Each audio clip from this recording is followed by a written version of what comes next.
welcome. My name is Madison. I used to introduce myself as an unemployed artist, and I am still technically unemployed, but I did just make my first ever sales from my artwork, so I feel like I can call myself an artist now. So hi, I'm Madison. I'm an artist.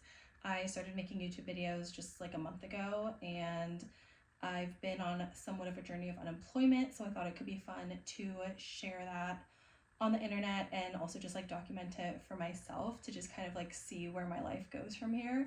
I think it's really fun to have something to look back on in a video format, and I've also been spending so much time with my friends over the past year or so, and I think it'll be really fun to document those memories as well. Typically I upload vlogs that are just a compilation of clips I've gathered over the weekend, but today I thought it could be fun to sit down and chat a little bit about just kind of like my lore, explaining why I'm unemployed and what I was doing before I got unemployed, and just kind of like everything that I feel really led up to me now being able to say that I am an artist, and in a way like a self-employed artist. I guess not in a way, like I quite literally am a self-employed artist right now, which is really wild to think about and to say. So yeah, I just thought it could be interesting to share how I went from like never ever wanting to be my own boss or like have a business to now like starting a small business. I have all my thoughts down on a notebook because I've tried to film this video before for TikTok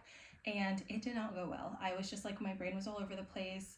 There were so many like pieces to the story that I kind of like forgot about and then remembered later on, and it was a mess. It never saw the light of day. I fully scrapped it, and it's kind of being repurposed into this video in a sense because I feel like I understand the timeline a little bit better and I can kind of tell it as a more cohesive story. I thought that it could be a little bit extra fun if I build something while I explain my past and my road into being an artist and a small business owner. One of my best friends, Ava, who has been in multiple vlogs at this point, got me this beautiful Lego set for my birthday. My birthday's in January, so I've had this for quite a while and I haven't built it yet, but I've been wanting to. So I thought this was kind of the perfect opportunity to build and yap with you all. This is the first time in probably ever that I've built a Lego set all on my own. I feel like growing up we just like had the different like Legos and stuff and would build stuff, but I don't know that I ever like received a Lego like kit with the like specific instructions that I got to build. So this is very exciting for me. Comes with chopsticks. Oh. They're totally for the like, I don't know what they're called, plant supports for this fake orchid. Okay, I feel like my story really starts with being in high school and feeling like you had to pick a career path at the age of like 17 or 18 years old. I feel like when I was in high school, I thought that being an artist could be cool, but it just didn't feel like something that I had the drive to accomplish. I understood that if you were going to have a job where you didn't have a traditional boss or like meetings or someone holding you accountable, that you had to have the passion and drive intrinsically to do that thing. And so there was a couple different creative, artistic ventures that I would have loved to explore, but I just didn't think that I had the passion or the drive to do it. One of those things was being an artist. I just like didn't really know what art medium I liked to do, what like my thing was, what I felt passionate about, how I would sell it. Like I just like hadn't conceptualized any of those things, so it didn't feel like a plausible career path to pursue. And then another thing that I really took interest in was film. But again, I kind of felt like if I were to work in any position within film, I kind of wanted it to be like writing or directing, which again, I felt like you really had to have like a specific kind of passion and drive to do. And I didn't feel that I had it to the level I needed to be successful at that. So instead of choosing either of those creative avenues, I kind of thought about what in my life I have felt joy towards and like felt that I was good at and felt like I enjoyed doing. And the main thing that kept popping into my mind was working with kids. I've always really loved working with kids. I used to play teacher with my little brother a lot, where I forced him to be my student. and it just kind of like felt like the only thing that I even close to felt passionate about. So I started applying to schools for their like teaching programs or child development programs. There was a few random schools where I did apply for film, but I either didn't get into those schools or I didn't end up wanting to do that. I don't remember. But yeah, I had kind of in my junior year of high school decided that I was going to be a teacher, and I really wanted to be an elementary school teacher. I thought it could be cool to teach like kindergarten or third grade or something like that. I really liked the younger ages, not like the fifth graders who are like sassy. I ended up getting into Cal Poly San Luis Obispo. My older brother's at the time girlfriend, now wife, was going there for their architecture program, and she just told me a lot of wonderful things about the school and about living in San Luis Obispo. So in some ways influenced by her, but also because I liked the learn by doing philosophy and like the hands-on stuff, because that's definitely how I am. I'm a very like learn by doing kind of person. I'm very visual, so that really sounded appealing to me. I also love the beach, and so the fact that it was a beach town was also very enticing. I got in and I went there, and the child development program was awesome, and it's what kind of made me feel a little bit torn, because I really loved the subject matter that I was learning, but I just still wasn't completely sold on the idea of being a teacher. I didn't really love the whole concept of like Common Core. I didn't love making kids learn and memorize stuff just to take a test on it. And I didn't really like, I wished that there was a way to have more creativity with the curriculum oh, my dad's calling me.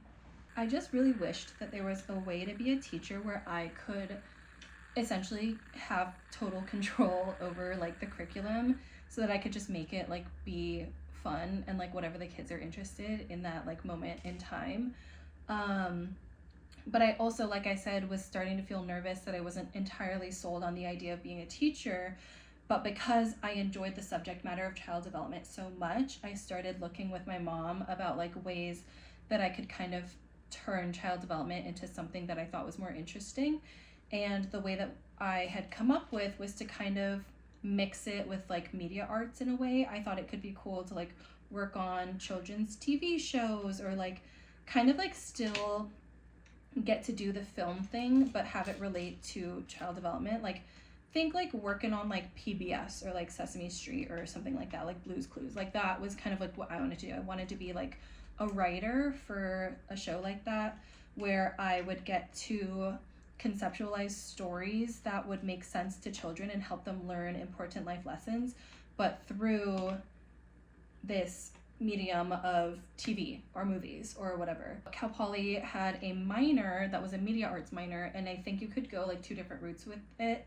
I don't remember what the other one was, because the one I chose was like storytelling and like cinematic arts, I guess. And I'm really grateful that I found that so early on in my experience, because I was able to take some really cool classes with it. Two of my favorite classes that I took for my media arts minor were this like back-to-back cinematic arts class, where essentially in the first quarter that I took the class, we worked on like storytelling in the writing sense. So we were working on screenplays and like writing and screenwriting essentially. And then in the next quarter, the follow-up class was a like producing class. So we went through the scripts that our peers had written the quarter before, and we picked, I think, like 5 of them to turn into a 10-minute short film. And one of my scripts got picked. It was about like being Filipino American and like growing up in white culture. I have zero access to it now. I had this real asshole editing it. I don't even care if he sees this and hears me call him an asshole. He was an asshole. Long story short, I do not have access to that short film anymore. I really wish I did, but I do feel like it was maybe a little bit cringy. But maybe that's just because it's like I wrote and directed it, and like I like feel like it's a little bit cringy. But it was a sweet story, and a lot of people very nicely told me that they liked it, so that was cool. Anyways, yeah, so I was getting a media arts minor while I was doing my child development program. Up until my junior year, I had been working just like as a barista at our on-campus cafe. But then junior year, I decided that I should probably work a job that like would be helpful for my like resume to get a teacher job. So I applied for our on-campus children's center and ended up getting the job. And it was really, really, really nice working there because it helped me realize that I really wanted to actually work with like kids even younger than kindergarten. And it showed me how flexible the curriculum could be depending on where you work. Obviously, our school followed like a Reggio Emilia kind of like Montessori practice if you are in the child development industry, childcare industry, and know what that means. We did have quite a bit of flexibility to craft the curriculum around children's natural interests, and I really loved that. So at that children's center, I learned about this really big tech company whose name I'm not going to name just because I don't know if I'm allowed to, but I probably am. I'm just like a little bit paranoid. And so I'm not going to name them. There was a really big tech company that had created a children's center that a lot of our alumni would go off and work for because it had a really similar teaching philosophy to the Cal Poly on-campus children's center. And so I looked into it and decided that it could be kind of perfect for me because it would be a teaching job, but it would be a teaching job within a big tech company. And I felt that that would maybe give me the opportunity for upward mobility into the tech company. I was wanting to get into children's media, and this tech company owned other companies, and some of them did involve children's media or children's media potentials.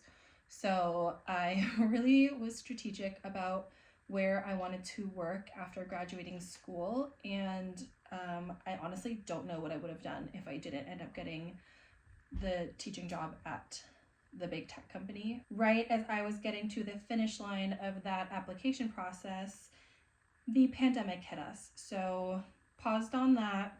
They essentially offered me the position, but they just like, it couldn't be like official because they couldn't give me a start date. So they couldn't give me like a formal offer letter. So I graduated college and moved back in with my parents and just chilled. I collected unemployment, which was awesome during the pandemic. If you got unemployment during that time, you know. I waited like almost a year. I think I waited actually like 10 or 11 months before they finally reopened the schools, which I appreciated that they waited as long as they did because for one, I was collecting unemployment, and for two, it showed me that they really cared about their employees. This is a little bit foreshadowing for later. I finally got to start that job and I loved it at first. I really, really loved it. Like from my first week there, I remember just like really loving it, feeling so grateful that I was at the school that I was at, working for the tech company that I was working for. A few months into starting my job, I moved out of my parents' house into a 2-bedroom apartment with a roommate. It was a girl that I knew in college. And that was a really great setup. It worked really well for me for a few years. The cool thing about this job was that as the workers of the children's center, we were also employees of the big tech company, which meant that I got to be a childcare worker with corporate employee benefits. Also, in the sense of like the job, I got to be a teacher with corporate budgets, which meant that none of the decor in the classroom came out of my pocket ever. And as perfect as it was still a teaching job in a children's center. So if you know anything about what it's like to be a teacher, it is so difficult. So about a year in, I was like, I still love this job and I still think it's really great. Certain things about administration and the corporate side of it are starting to make me feel a little bit angry. And I also was starting to feel like it wasn't sustainable for me to work this job long term because it just was so mentally, physically, and emotionally taxing. I knew from like a year in that I could not like be a mom one day and work a job like that. And I saw a whole bunch of my coworkers and my peers doing that and doing amazingly at it, but I just knew that for myself, I wouldn't be able to do that in a way that felt sustainable. Obviously, I wasn't planning to have children like anytime soon. I did know, oh, it spins. I did know that within like the next 5 years or so, I wanted to create a way for me to pivot out of childcare and into something that was higher pay and less of my like physical presence needed. Like I needed something more flexible where I wasn't like tied to one location from like 8 to 5. And also just like the fact that it just didn't feel sustainable, period. Like with or without kids, I just didn't think I would last much longer working full time in a classroom with screaming, jumping, running, like breaking everything around them toddlers 5 days a week. Like I just was like, there is absolutely no way that I can do that without getting extremely, extremely burnt out and losing all joy in my life. Dramatic, I know, but that's how I felt. At the time, I thought that I wanted to make that jump that I had talked about when I was applying to this job and pivot out of childcare and into something else in the company. And the thing that I like mentally chose was graphic design, because I felt that it tapped into like the artistic creative side of myself while being something corporate, that I could make corporate money and have all the corporate benefits and blah blah blah. I started taking like online graphic design classes and like working on like professional certificates and that kind of stuff. I at the time thought like, oh, they have so much like flexibility with their time. They can like do stuff around meetings and like, you know, like build their own schedules and stuff. Now I know that that's like definitely not how it works. And then a couple years after that, the company announced that they were shutting down the schools. So they had built these schools like 16 years ago, I think. And by the time I had gotten to them, it lasted like 3 more years, and then they just called it quits. And we still like don't really understand why. We know the reason that they gave us, but I think it's a little BS. So they made that announcement in like November or December, but they were going to let us finish out the rest of the school year. And so it was like this really weird position to be in, because I feel like usually when people get laid off, it's like you get like no notice. So in some ways it felt like kind of a luxury to have the time to plan and figure things out while you're still working and getting a paycheck. A lot of my coworkers like pretty much immediately started job hunting and looking for a new position or planning what they were going to do. And I kind of felt like this was my second chance at a college graduation in a way. Like I felt like it was graduation redemption, because I didn't get to travel post grad because we were in a pandemic, and I didn't get to, you know, have like fun times with my friends, and I just felt like I had missed out on a lot of like normal post grad celebratory stuff. So I decided that I would not start job hunting until after we got laid off and after I had traveled a little bit. I wanted to spend at least a month traveling, and so I did exactly that. While everyone else was job hunting, I was booking flights and booking hotels. I felt really grateful that I was like in a position to be able to do that. Like a lot of my coworkers had like families and stuff that they had to provide for, or like a partner that they had to split rent with or something, and I had the privilege of moving home being an option. So I asked my parents, I was like, hey, I'm getting laid off, and I think that I don't want to figure out what I want to do next yet, and I kind of just like want to move back home and travel and like take my time. And they're like, yeah, totally, move back in. At that point, I was already out of my apartment with the roommate, and I had moved into a studio apartment all by myself. I got to live there for like 6 months before like the actual layoff happened. So that was really awesome, and I just like felt so capable and so independent, and it was really lovely. I wish I could have stayed longer, but financially it just didn't make sense. Obviously, it's going to be cheaper to live at home rent-free than to pay way too much for a Bay Area studio apartment that like didn't even have a dishwasher. I decided I was going to go back to Paris because I was a little bit more familiar with that city and I wanted to mostly solo travel. My parents did hear about my plans and decided they wanted to join me, which was fine. Finished out the school year, got my severance check, and I moved out of my apartment back into my parents' house, and then like a week later caught a flight to Nice, where I was actually going to be meeting up with my parents because they went ahead of me. We stayed in Nice for about a week. While I was there, I saw this like gorgeous leather bound sketchbook at an open air market, like the big main one, and I intentionally got one that was like blank pages, and it was like a multi-purpose paper so that I could use like watercolors on it, because that was like one of my favorite painting mediums at the time. Why is this so difficult? There we go. I stayed in Nice for about a week and then took a train up to Paris, where my parents were going to be for about a week and I was going to stay after they left.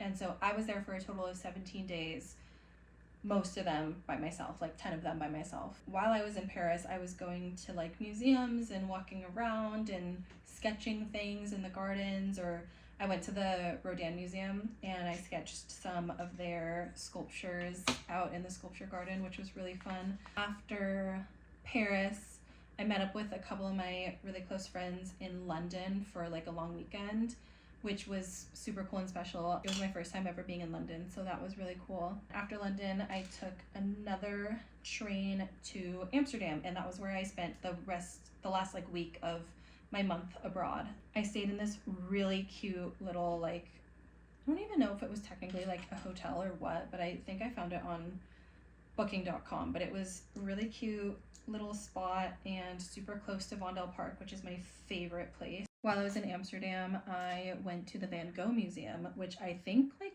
really gave a lot of light bulb moments for me, that experience. There was obviously a lot of his paintings in all the galleries, but there was also a lot of like information on the walls about just like him and his life and like his art career. I've been a fan of Van Gogh for a while, but I feel like I didn't know a lot of like the details of his life story.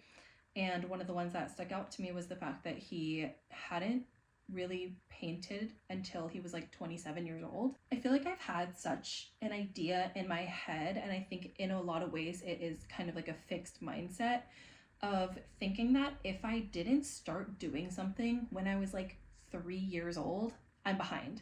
Like, I feel like as a kid, I was like, oh, I can't join gymnastics because like so many of those kids have been doing it since they were like 2 years old. Like, I can't start at the old age of like 9. I had always had this thought in my head that like, oh, if I wasn't good at it by the time I was like 16 years old, like I can't pursue it as a career. So to be there 26 years old, freshly laid off, feeling super inspired by all of the art that I was seeing and itching to like paint again or to draw again or to do anything creative at all, for me to kind of like be there reading about his story and about like being a self-taught painter at the age of 27, and that he like painted for 10 years and then died, and now, you know, he is who we consider to be one of the greats. Like, I just thought that that was really interesting because I had assumed that he had kind of like always been a painter, and so to learn that he hadn't pursued that career until he was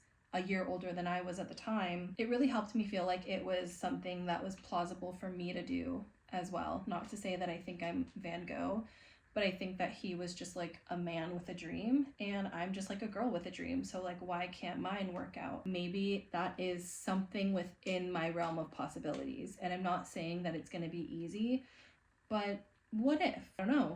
You never know until you try. It was kind of like the spark that I needed that eventually ended up like growing in my brain. That spark was initiated in the Van Gogh Museum in Amsterdam. So like I said, I stayed in Amsterdam for about a week, and then I hopped on a plane back home to my parents' house, and I adjusted to life at home, unemployed life at home. Hi.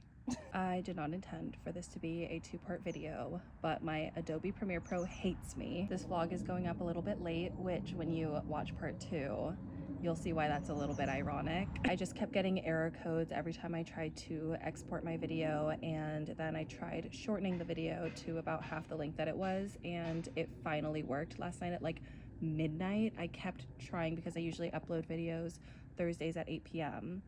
I started trying to export around like 7 p.m., which I knew was kind of cutting it down to the wire as is, even if everything went perfectly. But basically, every time I tried exporting, it ended up being like a 50-minute video, which I do think is ridiculous. And I don't really expect anyone to like watch a 50-minute video, but like some people do love long form content and like to just put something up of somebody yapping and do chores or whatever around the house. So that was kind of my hope for this video, was that maybe someone would just like find it good background noise and put it on. But I think that Premiere Pro and the universe were telling me that nobody wanted to sit and listen to me yap for 50 minutes straight. So now we're doing 2 parts. I hope you found this part entertaining. This was kind of like all the backstory stuff up through my travels.